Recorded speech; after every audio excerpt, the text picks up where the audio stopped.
एक ऐसा राज्य था जहां घड़ियां सब कुछ तय करती थी। समय की कीमत नहीं थी, बल्कि वह एक कैद बन गया था। सिंड्रेला हर दिन एक ही दिन जीती थी। हर सुबह वही झाड़ू पोंछा, वही खाना बनाना और सौतेली माँ व बहनों के ताने।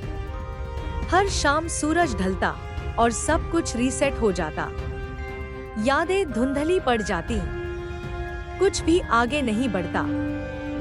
कोई कुछ महसूस नहीं करता, सिवाय सिंड्रेला के। राज्य पर एक शाप था, जिसे लेडी क्रोना ने डाला था, एक शक्तिशाली जादूगरनी जो समय पर नियंत्रण रखना चाहती थी। उसने समय को एक लूप, गोल चक्कर में बांध दिया था, ताकि कोई आगे न बढ़ सके। प्रगति उसका दुश्मन थी। सपने खतरनाक थे।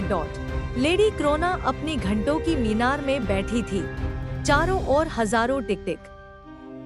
एक शाम जब सिंड्रेला ने मोमबत्ती जलाई, तो दीवार में एक छोटा सा दरार उभरा, पत्थर में नहीं, बल्कि समय में। उस दरार से एक धीमी फुसफुसाहट आई, तुम इससे कहीं ज्यादा हो। उस रात सिंड्रेला ने पहली बार नियम तोड़ा। वह बाहर निकली, सफाई नहीं की, उसने अपनी डायरी में अपने सपनों को लिखा और समय में कंपन हुआ।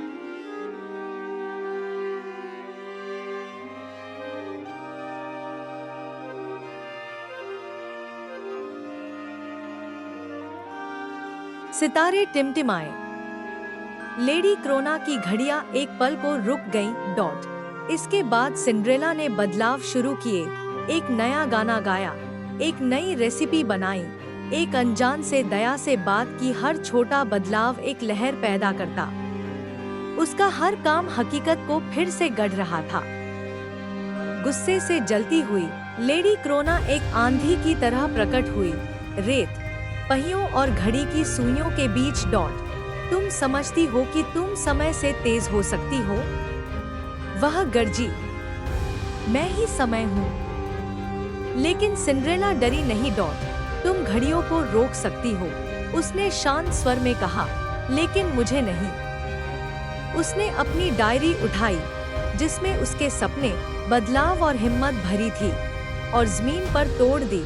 समय का लूप टूट गया। हर कोई जाग गया। घंटियां खुलकर बजीं। लोग याद करने लगे कि वो क्या थे और क्या बन सकते हैं। लेडी क्रोना समय की धूल में बिखर गई। उसकी शक्ति एक लड़की ने तोड़ दी, जिसने हिम्मत की जब सारी दुनिया ठहरी हुई थी। संदेश: सही समय का इंतजार मत करो, खुद ही उसे बना